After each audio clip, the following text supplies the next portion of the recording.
اللہ عز و جل کا گزشتہ میں یہ طریقہ رہا ہے کہ گزشتہ امتوں میں لوگوں کی عمریں بہت دراز رہا کرتی تھی۔ آپ نے سنا ہوگا کہ حضرت نوح علیہ السلام نے 950 سال تک صرف دین کی دعوت دی، لوگوں کو سمجھایا بجھایا، اللہ کی طرف لے کر آئے، اس کی کوشش کی انہوں نے، لیکن قرآن کیا کہتا ہے؟ وَمَا آمَنَ مَعَهُمْ إِلَّا قَلِيلٌ۔ اللہ عز و جل ارشاد فرماتے ہیں کہ 950 سال محنت کرنے کے بعد بھی بہت تھوڑے لوگ حضرت نوح علیہ السلام پر ایمان لے کر آئے۔ وہ زمانہ ایسا تھا کہ لوگوں کی عمریں 1000 سال، 12 سال، 1200 سال، کئی 100 سال رہا کرتی تھی۔ حضرت موسیٰ علیہ السلام کا ایک جگہ سے گزر ہوا، انہوں نے دیکھا کہ ایک بوڑھی ماں رو رہی ہے۔ حضرت موسیٰ نے پوچھا کہ بھائی کیوں رو رہی ہو، کیا وجہ ہے؟ اس بوڑھی ماں نے کہا کہ میرا نوجوان بیٹا فوت ہو گیا ہے، اس کے غم میں رو رہی ہوں۔ حضرت موسیٰ نے پوچھا کہ تمہارے لڑکی کی کیا عمر تھی؟ اس بوڑھی ماں نے کہا 350 سال۔ 350 سال کی عمر میں بیٹا فوت ہوا، ماں رو رہی ہے۔ حضرت موسیٰ نے کہا کہ ماں تجھے شاید اندازہ نہیں ہے، ایک قوم ایسی بھی آئے گی، آخری نبی کی امت ایسی بھی آئے گی جن کی عمریں 60 سے 70-80 سال کے درمیان ہوگی۔ اس بوڑھی ماں نے کہا کہ 70-80 سال تو میں کسی درخت کے نیچے بیٹھ کر اللہ کا ذکر کرتے ہوئے گزار دوں گی۔ تو اس امت کو 60 سال، 70 سال، 80 سال یہ بہت ہو گیا، کسی کو زیادہ ہو گیا تو ہو گیا، ورنہ عموماً اب بلکہ اس سے کم بھی رہتی ہے۔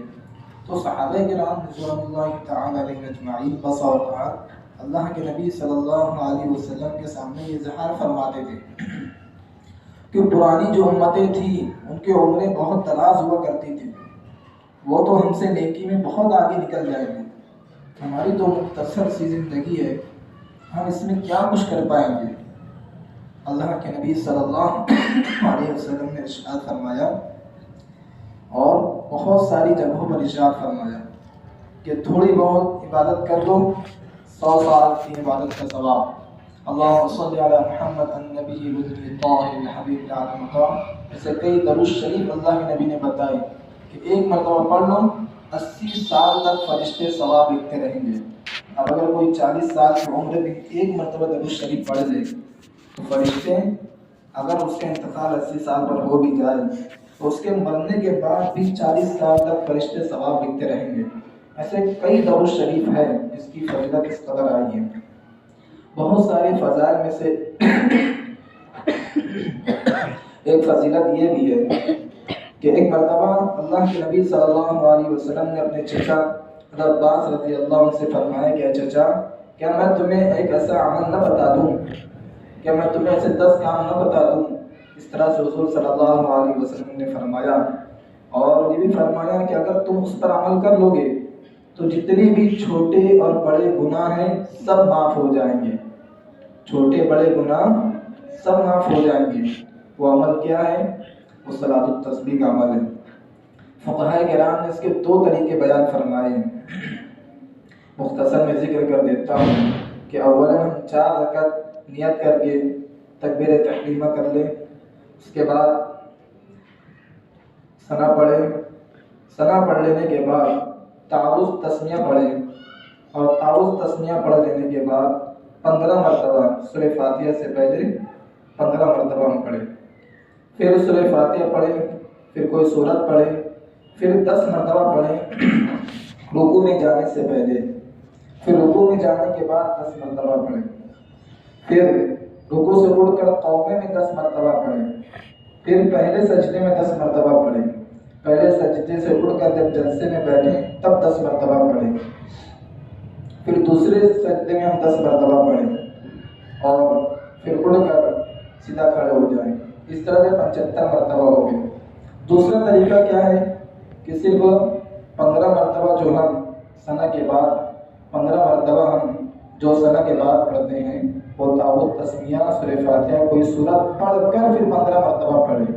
یہاں پہ ایک تبدیلی ہو گئی، اور آخر میں دوسرے سجدے سے اٹھیں جب تو اللہ اکبر کہہ کر بیٹھ جائیں، پھر 10 مرتبہ تسبیح پڑھیں۔ 10 مرتبہ تسبیح پڑھ لینے کے بعد بغیر اللہ اکبر کہے दूसरी रकअत के लिए खड़े हो जाएं। इसी तरह तीसरी रकअत, चौथी रकअत, तो पहली, दूसरी, तीसरी रकअत। बात समझ में आई? तब्दीली दो जगह होगी, एक शुरू में, एक आखिर में। पहला तरीका जो बयान किया गया है उसमें दूसरे सजदे से उठें तो सीधा खड़े हो जाएं, बैठना नहीं है। और दूसरे तरीके में दूसरे सजदे से अल्लाहु अकबर कहकर उठकर बैठ जाएं। बैठने के बाद 10 मरतबा तस्बीह पढ़ें, फिर उसके बाद खड़े हों। ये तब्दीली है। इसकी फजीलत क्या है कि छोटे बड़े तमाम गुनाह अल्लाह अज़्ज़ा व जल सब के सब माफ़ फरमा देंगे। देखो ये रात बड़ी मुक़द्दस है। मैं बता रहा था कि इस उम्मत को बहुत कम वक्त मिला है ज़िंदगी गुजारने का। आप अंदाज़ा लगाओगे तो हमारा 55-15 साल, उसमें सवाब गुनाह का कोई हिसाब किताब नहीं। 15 साल के बाद हमारा हिसाब किताब का मीटर शुरू होता है। अब अगर कोई 50 साल 60 साल जीता है तो उसमें से 15 साल निकाल दो, बचा कितना? 35 साल, 45 साल। फिर इसमें से आधी ज़िंदगी सोने में निकाल दो, फिर उसमें से पाँव हिस्सा खाने पीने और फारिग वगैरह होने में निकाल दो, तो बहुत मुश्किल से जो इबादत के लिए वक्त मिलता है 5 साल 10 साल रहता है।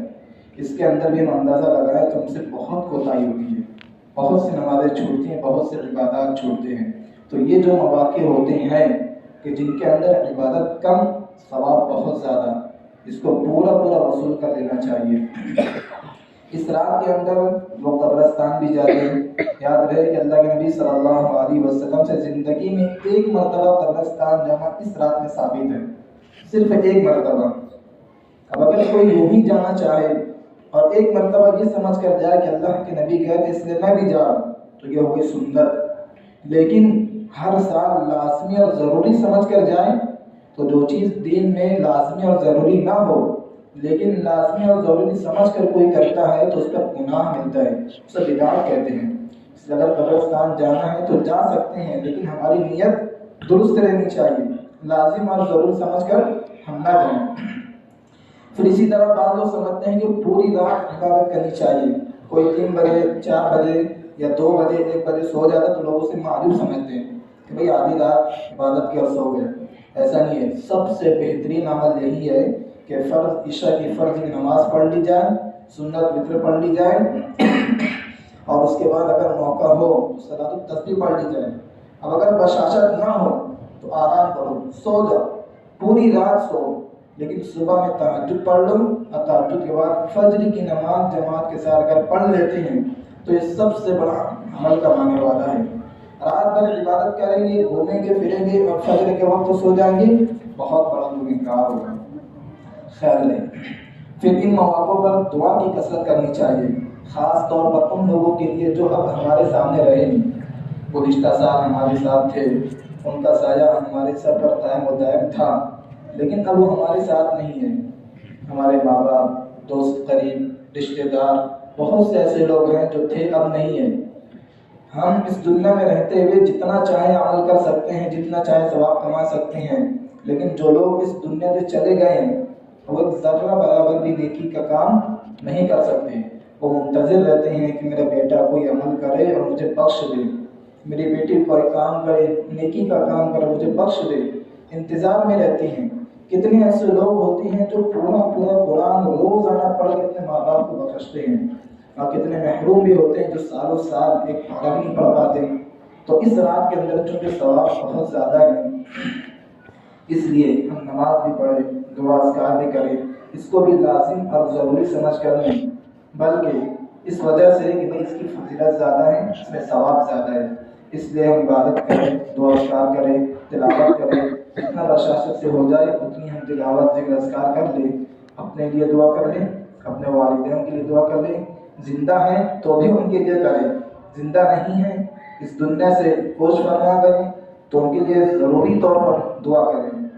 यही चंद बातें थी जिनके मुताबिक मैंने ख्याल किया कि आप हज़रात को बता दूँ। अल्लाह ताला कहने सुनने से ज़्यादा अमल की तौफीक अता फरमाए। व आखिरु दावाना अल्हम्दुलिल्लाहि रब्बिल आलमीन।